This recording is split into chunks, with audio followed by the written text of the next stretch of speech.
Welcome to Fast Effect Double Speed Magic the Gathering from ELD's Time Vault Games. Here we have Cephalid Breakfast piloted by me versus Michael. A very strong Jeskai control list. It has gotten some major upgrades in history. Comet from Unfinity was actually playable in this deck, though I'm not sure if it makes the cut anymore, thanks to 4th Prereleases, a card that is a closer while also being a source of card advantage. Incredibly versatile. I'm not sure the shell that is best for the card actually be even stronger in decks that have 1-drops that can push getting the Monarch even a turn earlier. Just turn 1 creature, turn 2 4th Prereleases. Really try and consolidate the critical turn early as possible, get everything going, dazes online, really force your opponent to have an answer, or a control list that can just use it. It's comfortable spending the mana. Actually be the case. So far, Ponder, digging, both players.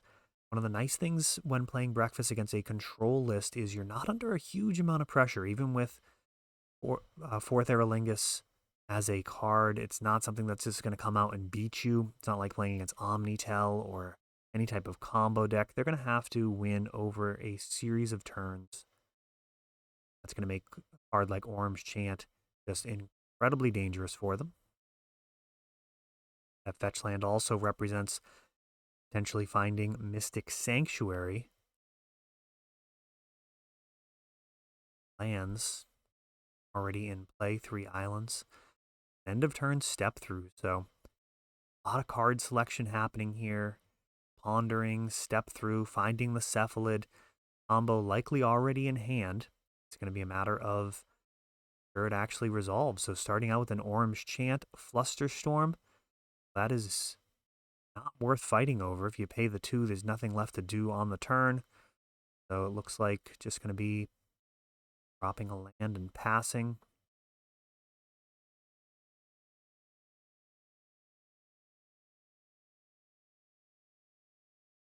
Oh, and Mystic Sanctuary was actually in hand. I'm going to put the Orange Chant back on top. Now to Fury. And that just shows like how ridiculous Chant is. Fury resolving would typically mean not going to be able to fight at all. Instead, Orange Chant's going to clear the way for the combo. So a pair of Orange Chants. Absolutely brutal. Now, it is possible he could have gotten an extra turn there if we're really analyzing the play. It's possible he could have forced a negation to the Orange Chant instead of Flusterstorm, but I mean, who makes that play?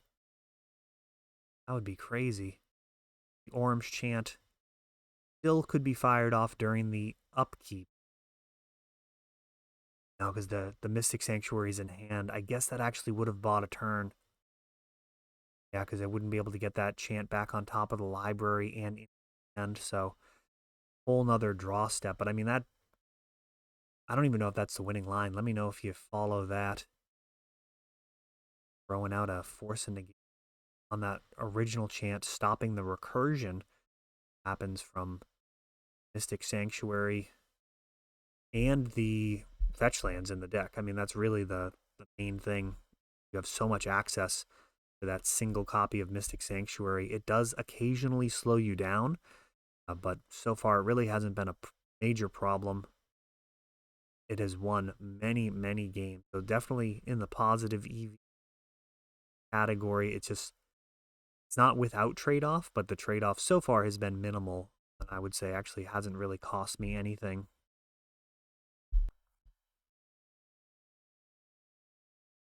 That's the play here.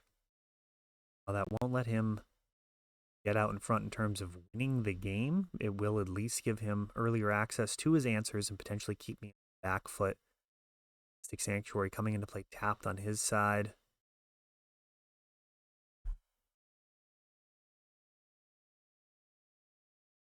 There's his Saga.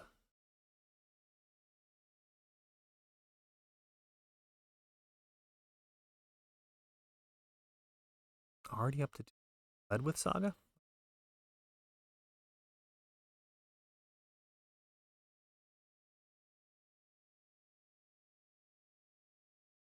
No. No.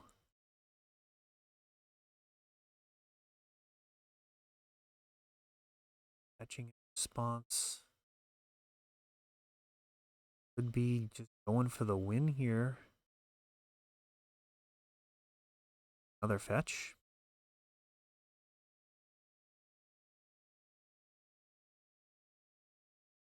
Chant with Cephalid mana available. Ooh, and a chant of his own. That is nice stuff right there. Can't even be mad. I feel like can't actually be upset about that at all.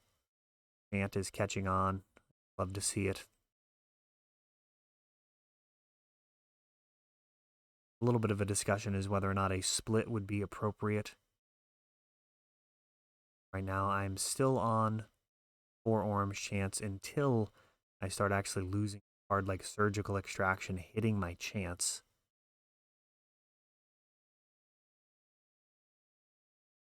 Seems fairly unlikely. Tainment Priest coming down. Oh, and I don't fight over it. Force a Will on Comet. Orion Reveal, or a Mystic Dispute fighting back. It's a really interesting decision to not counter this Containment Priest.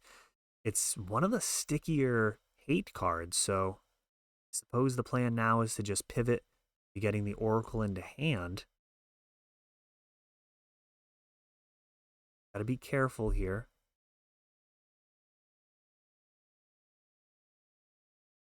Cephalid Milling could actually put the Thassa's Oracle into the graveyard. Be really difficult to deal with.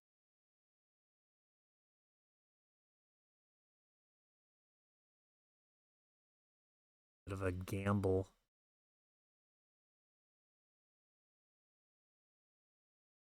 Activate. Mill 3. We could potentially block Payment Priest and then mill myself till I get something that's worth fetching. Of course, also, I could end up hitting the Mystic Sanctuary along the way, losing the ability to get anything back. Mystic Sanctuary is going to grab Chant. And an absolute blowout play here. The Chant is put on top of the Library, Swords to Plowshares, gets that Chant out of the way while handling the Cephalid. Almost 2 for 1. I mean, I didn't actually have that Chant in hand, but that is a really powerful line. And Payment Priest just chipping away now, chopping down that life total. Now I need Cephalid and the Thassa's Oracle in hand. Just a lot to ask here. Orion revealed. Got a hard cast, Force a Will on that. That's pretty serious magic. 5 mana spells just being paid for. Now a 4th Aerlingus.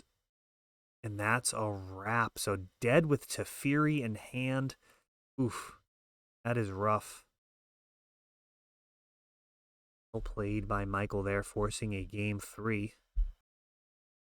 This match so far, kind of breaking a lot of the matches that we've had. Very often there'll be a couple of lopsided games and a game where you're beating down with a bunch of 1-1s.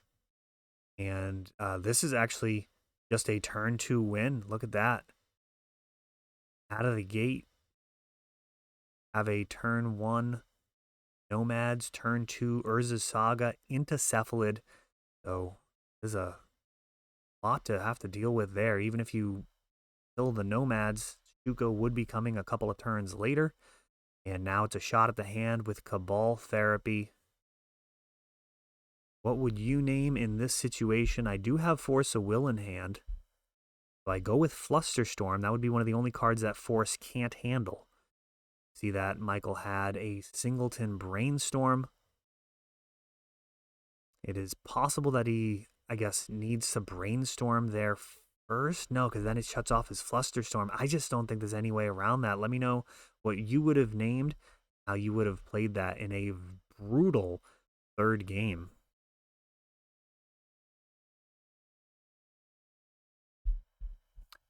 Thank you for watching. For more magic from ELD's Time Vault games, be sure to subscribe and check out more videos just for you over here.